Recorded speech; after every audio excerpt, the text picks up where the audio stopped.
Il pourrait courir pendant des kilomètres. Il pourrait passer des heures à jouer, bondir, explorer, mais ce n'est pas ce qu'il fait. Là, tout de suite, ce dalmatien ne bouge pas.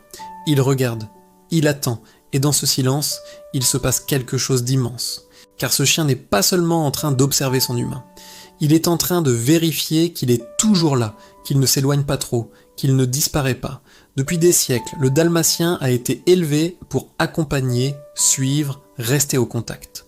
Courir à côté de l'homme n'était pas un jeu pour lui, c'était un rôle, presque une raison d'exister. Alors derrière ses tâches élégantes, son énergie folle et son allure inoubliable, il y a une vérité beaucoup plus simple et touchante. Le dalmatien n'a jamais vraiment voulu être loin. Tout ce qu'il a toujours cherché, c'est quelqu'un à ne pas quitter.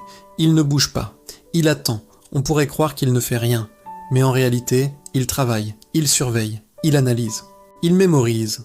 Et surtout, il espère. Depuis des siècles, le dalmatien a été élevé pour une seule chose, ne jamais perdre de vue celui qu'il aime.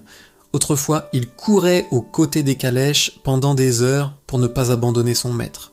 Son corps a été conçu pour ça. Ses pattes, son souffle, son endurance, mais ce qui n'a jamais changé, c'est ce besoin viscéral d'être avec. On dit souvent que les chiens cherchent la nourriture. Lui, il cherche le contact. Une étude a montré une réaction incroyable.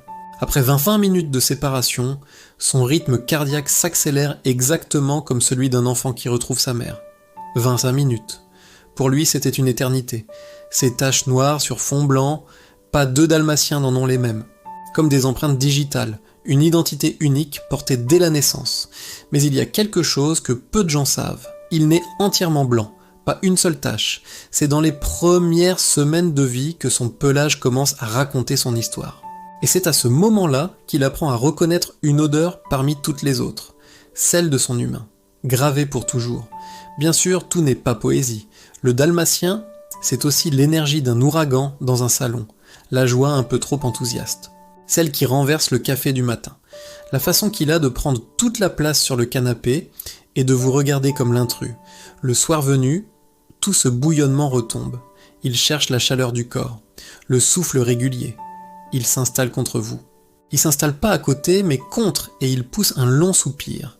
Les vétérinaires appellent ça le relâchement de vigilance. Lui, il appelle ça être à la maison. Des milliers d'années d'évolution, des siècles passés sur les routes, aux côtés des hommes, à courir sans se plaindre, à attendre sans partir, à veiller sans jamais détourner les yeux. Le dalmatien a traversé le temps avec cette élégance un peu vive, ce besoin d'être là, toujours un peu plus près qu'on ne l'avait prévu. On pourrait croire que ce chien est fait pour le mouvement, pour la vitesse, et c'est vrai, mais ce n'est pas ce qui le définit. Ce qui le définit vraiment, c'est cette fidélité silencieuse, cette manière d'aimer sans discours, d'attendre un regard ou une présence. Comme si une seule chose comptait vraiment pour lui, savoir où est le cœur auquel il a choisi de se lier. Et au bout du compte, tout revient à quelque chose de très simple. Ce qu'il cherchait, ce n'était pas seulement une maison, c'était quelqu'un à suivre, quelqu'un à retrouver, quelqu'un contre qui poser sa tête, enfin, quelqu'un à qui appartenir.